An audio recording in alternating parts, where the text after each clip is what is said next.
అందరికీ నమస్కారం. ముందుగా మన రాష్ట్ర ప్రజలకు అదేవిధంగా తాడిపత్రి నియోజకవర్గ ప్రజలకు శ్రీరామనవమి శుభాకాంక్షలు. మనకు ఈ శ్రీరామనవమి ఈసారి దేశానికి చాలా ప్రతిష్టాత్మకం. ఎందుకంటే దాదాపు 400 సంవత్సరాల తర్వాత అయోధ్య బాలరాముడి ప్రతిష్ఠ జరిగిన తర్వాత మనము ఈరోజు ఈ శ్రీరామనవమి జరుపుకోవడం జరుగుతూ ఉంది.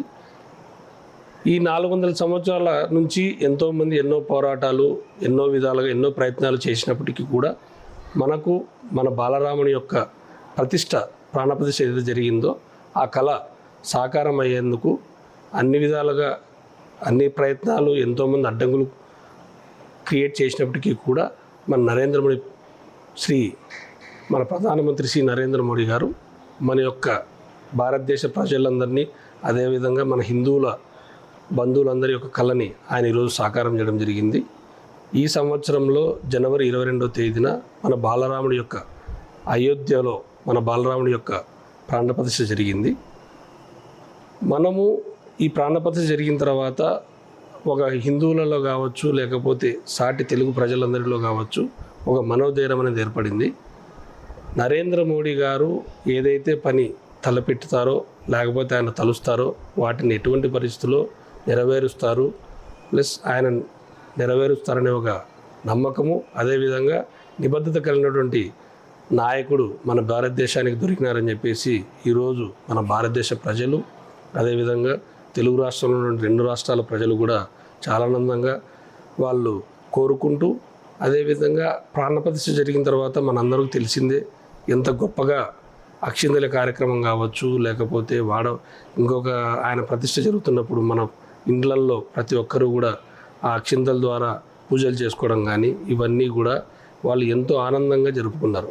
ఆ జరుపుకునే విధానంలోనే వాళ్ళు అందరూ కూడా మన నరేంద్ర మోడీ గారి మీద వారి యొక్క అభిమానాన్ని, వారి యొక్క నిబద్ధతను హర్షిస్తూ వాళ్ళందరూ కూడా ఒకటే విధంగా అందరూ వాళ్ళు ఏం చెప్పారంటే, మాకు ఈ దేశానికి సంబంధించి అన్ని రకాలుగా కూడా ఈ దేశాన్ని ఉగ్రవాద సంస్థల నుంచి కావచ్చు, లేకపోతే టెర్రరిజం నుంచి కావచ్చు, మన భారతదేశంలో ఉన్నటువంటి ఇంటర్నల్ రిలీజియన్ క్యాస్ట్ వార్స్ కావచ్చు, అదేవిధంగా అనేక రకమైన కమ్యూనల్ వార్ కావచ్చు, వీటన్నిటినీ కూడా మన భారతదేశాన్ని సురక్షితంగా కాపాడగలిగిన ఏకైక వ్యక్తి నరేంద్ర మోడీ గారు. అందులో ఎటువంటి సందేహం లేదు. ఇది నా ఒక్క భావనే కాదు, మన భారతదేశ ప్రజలందరూ, అదేవిధంగా తెలుగు రాష్ట్రాల్లో ఉన్నటువంటి జనాలందరి యొక్క భావన కూడా. వారి భావాన్ని రేపు జరగబోయే ఎన్నికలలో ఓటు రూపాన వాళ్ళు తెలియజేస్తారని చెప్పేసి మేము చాలా ఆనందిస్తున్నాము.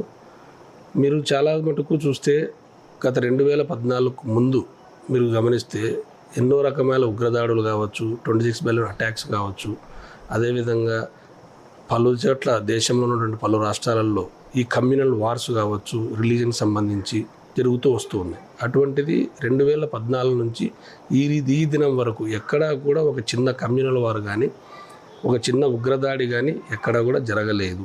ఇక రాబోయే రోజుల్లో కూడా జరగదు. మీరు గమనిస్తే మన బార్డర్ చైనాలో కావచ్చు, లేకపోతే మన బార్డర్ రాష్ట్రాలు ఉన్నాయి, చైనాకు అనుకున్నటువంటి బార్డర్ రాష్ట్రాలలో చైనా వాళ్ళు ఏం చేస్తూ ఉన్నారు, వాళ్ళు క్లెయిమ్ చేసుకోవాలని ప్రయత్నం చేస్తూ ఉన్నారు. అరుణాచల్ ప్రదేశ్ కావచ్చు, అరుణాచల్ సగం భాగం మాది, అది ఇది అని చెప్పి. కానీ ఇక్కడ సుస్థిరమైన ప్రభుత్వము, బలమైన నాయకుడు ఉన్నాడు కాబట్టి వాళ్ళు ఎన్ని రకాల ప్రయత్నాలు చేస్తూ ఉన్నా కూడా వాళ్ళు మన భూభాగంలోకి రానికి మన సైన్యం అడ్డు తగులుతుంది, వాళ్ళు కూడా ధైర్యం చేయలేకపోతున్నారు. మరొకటి ఆయన యొక్క నిబద్ధత ఇంకొక చిన్న ఎగ్జాంపుల్ ఏంటంటే 370 ఆర్టికల్ రద్దు చేయడం. ఆ 370 ఆర్టికల్ రద్దు చేయడం వల్ల మన దేశం యొక్క తలభాగమైనటువంటి జమ్మూ కాశ్మీర్లో ప్రజాస్వామ్యం అనేది ఈరోజు నెలకొల్పారు. ఆ ప్రజాస్వామ్యం నెలకొల్పడమే కాకుండా ఈరోజు ప్రజాస్వామ్యబద్ధంగా మన రేపు ఎంపీ ఎలక్షన్స్ కూడా ఆ రాష్ట్రాల్లో జరగబోతున్నాయి. ఎంపీ ఎలక్షన్ జరిగిన తర్వాత మరలా కూడా శాసనసభకు సంబంధించి ఎమ్మెల్యే ఎలక్షన్లు కూడా శాంతియుత వాతావరణంలో జరుగుతాయి. ఇవన్నీ కూడా చేయగలిగింది ఎవరు అనంటే నరేంద్ర మోడీ గారి నాయకత్వంలో ఉన్నటువంటి కేంద్ర ప్రభుత్వం. వీటన్నిటిని కూడా ఆయన కాకోకుండా వేరే ఎవరైనా అయినా కూడా మనకు ఈరోజు గత ప్రభుత్వాలు ఏవైనా వాళ్ళు గిన అధికారంలో ఉంటే నేను చెప్పినటువంటి ఇవేవి కూడా మనకు నెరవేరేటివి కాదు. సో ప్రజలారా మరొక్కసారి మీకు ఈ శ్రీరామనవమి పండుగ నాడు భారతీయ జనతా పార్టీ తరఫున మేము ఒక్కటే కోరుకుంటూ విన్నవించుకుంటున్నాము. మీరు ఇదే రకమైనటువంటి పాలన కావాలి. ఇక్కడ ఎటువంటి క్లాషెస్ కానీ లేకపోతే కమ్యూనల్ వార్స్ కానీ రైట్స్ కానీ మనకు ఏమీ జరగకోకుండా మన భారతదేశ యొక్క సార్వభౌమత్యాన్ని అదేవిధంగా ఇంటిగ్రిటీని కాపాడగలిగినటువంటి ఏకైక నాయకుడు మనకు ప్రపంచ దేశాలలో ఇప్పుడు ఉన్నటువంటి ఏకైక వ్యక్తి మన ప్రియతమ నేత నరేంద్ర మోడీ గారు. మీరు గమనిస్తే ఇప్పుడు ప్రపంచ దేశాలన్నీ కూడా మన నరేంద్ర మోడీ కొనియాడుతున్నాయి.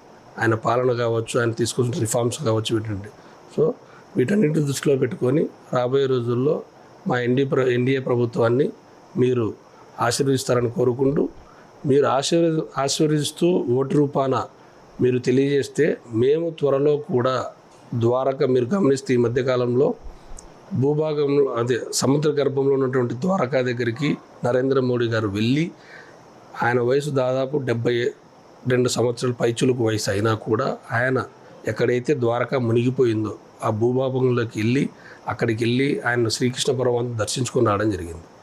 మేము రేపు మా గవర్నమెంట్ వచ్చిన తర్వాత మన హిందువుల యొక్క ఇంకొక చిరకాల కోరిక, మన ప్రజలు, భారతదేశ ప్రజలు కావచ్చు, హిందువులు కావచ్చు, అందరి యొక్క చిరకాల కోరిక ఉన్నటువంటి ద్వారకాన్ని కూడా మేము దాన్ని కూడా పునర్నిర్మించేదానికి శాయశక్తుల మా ప్రభుత్వం ప్రయత్నం చేస్తుందని చెప్పి, పునర్నిర్మాణం జరిగే విధంగా మేము ప్రయత్నం చేస్తాము, నిర్మిస్తాము కూడా అని చెప్పి ఈ విధంగా మేము తెలియజేస్తాము.